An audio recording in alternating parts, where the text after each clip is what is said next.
Aiden walks down a street. The house numbers form a pattern: 7, 13, 19, 25, 31, and so on. What number is on the 20th house? Pause the video. Try it before I show the trick. Here is a hint. Do you really want to write out all 20 house numbers?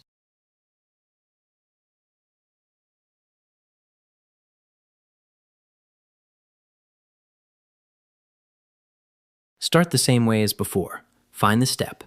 13 minus 7 equals 6. 19 minus 13 equals 6 too. Same step every time. So D equals 6. But we cannot write 20 houses by hand. Use a shortcut. Term n equals start plus n minus 1 times D. In symbols, a sub n equals a sub 1 plus n minus 1 times D. Now we can jump anywhere we want. Now plug in the numbers. Start. A sub 1 is 7, n is 20, d is 6.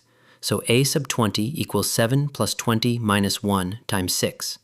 20 minus 1 is 19. 19 times 6 is 114. 7 plus 114 is 121. The 20th house has the number 121 on it. This is the far term formula. If you know the start and the step, then any term equals start plus n minus 1 times step. Look for an arithmetic list where the asked position is too big to list out. Learn, compete, and win. Visit competitivekids.org.